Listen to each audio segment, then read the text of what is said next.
Great sex isn't just about what you do during the act, but also afterwards. If all you do is cuddle for a few minutes, or worse, roll over and fall asleep, or just look at your phone, you, my friend, are missing out. Because those moments after she comes are prime times for not just connection, but anchoring. And sadly, most guys overlook it and make her feel unloved. Now, as a former escort who's been paid over $600 an hour to please women in bed, I'm going to show you my top aftercare tips that make her feel like the most incredible woman in the world and bond to you like no one else. You see, after a woman orgasms, studies have shown that her oxytocin levels spike at least 2 to 3 times above normal. And for those who don't know, oxytocin is known as the love hormone. It's what creates the emotional bond between you two and makes you feel attached to one another. So unless you plan to give her more orgasms, not doing proper aftercare is a missed opportunity to strengthen that bond and make her fall madly in love with you. And while simply cuddling is nice, I'm assuming you don't just want to do the bare minimum. I'll be showing you some little things that you can do which make a world of difference. And most guys don't think about this stuff consciously. And don't worry, these are all very simple and very easy to do. But before we get into the tips themselves, I have something to say. There's another big reason to take aftercare seriously, especially if you're more dominant in the bedroom or you're trying to be. Because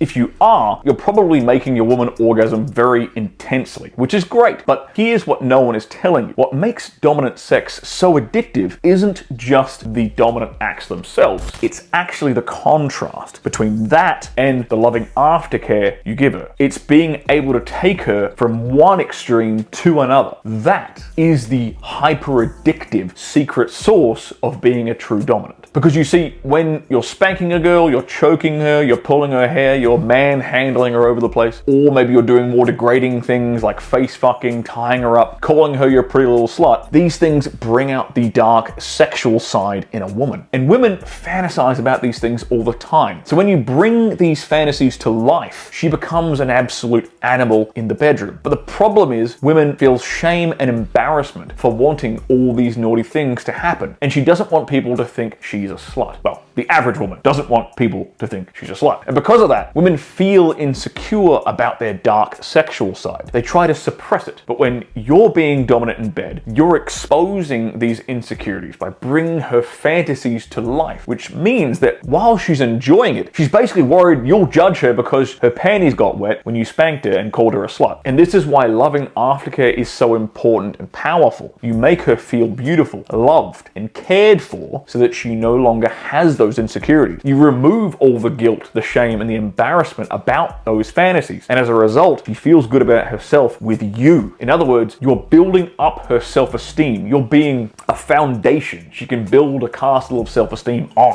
which makes her feel free and safe to explore fantasies with you because she knows you'll still love her afterwards. And that creates a very special bond between the two of you. That is the power of great aftercare. Now, with that said, let's get into exactly what that looks like. So when you've had really intense sex and your woman is in this submissive headspace where she's been having orgasm after orgasm, one thing you could do while you're cuddling with her is holding her chest to chest and telling her to follow your breathing pattern. And then you start taking in deep, slow breath. You breathe really, really slowly. 5 seconds in, 5 seconds out. And during this whole process, there's obviously lots of holding, lots of cuddling, kisses on the forehead, that kind of thing. But what this does is it helps her calm her nervous system down and get her heart rate back to normal. So you're not just leaving her in this heightened, distraught mess. Now, the next tip I have for you is something I caught myself doing a lot. And it sounds simple, but women absolutely adore it. And that is simply kissing her on the forehead. And I say forehead specifically for good reason. It's a very dominant and nurturing thing to do. If you think about it, a kiss on the forehead is something a father would probably do to his daughter as she's growing up. And I know that sounds a bit weird on the surface of it, but truthfully, when a woman is looking for a man, she's looking for a replacement for her father. Because growing up, her father was the man in her life. He was literally her protector and her provider. He was the man she looked up to and was guided by. And when you become the man in her life, you take over that role. I mean, that's literally what a marriage is. The father hands off his daughter to her husband, and now he becomes the protector and provider for her. And that's why the kiss on the forehead has this profound profound psychological effect where she feels like you are now the man in her life. She feels like you are protecting her. So it doesn't just make her feel loved, it makes her feel incredibly safe with you. And that is very powerful. Now, this third tip is especially effective at removing all that guilt, that shame, and that embarrassment that women have around their more darker fantasies. And it is something most guys don't do properly, and that is the praise kink. Praise, done right, will rebuild her self-esteem and reinforce the behaviors you want to see more of. So, by saying things like, "You were such a good girl tonight. You did such a good job. I'm proud of you," you're actually validating her and letting her know she's safe to explore these fantasies with you. Now, these are very simple, but they work. And if you want to take it up a notch, you can praise these things while reinforcing that dom-sub dynamic. For example, you could say something along the lines of, "You took daddy's dick so good," or "You're an amazing little cumhole," or "You're such an obedient little slut for me." And if she's a really bratty girl that enjoys being punished and put in her place, what you can say is something like, "You took a really good beating from daddy today," assuming you'd spanked her. I guarantee that's going to crack a smile on her face. Now, here's another way you can praise her. You see,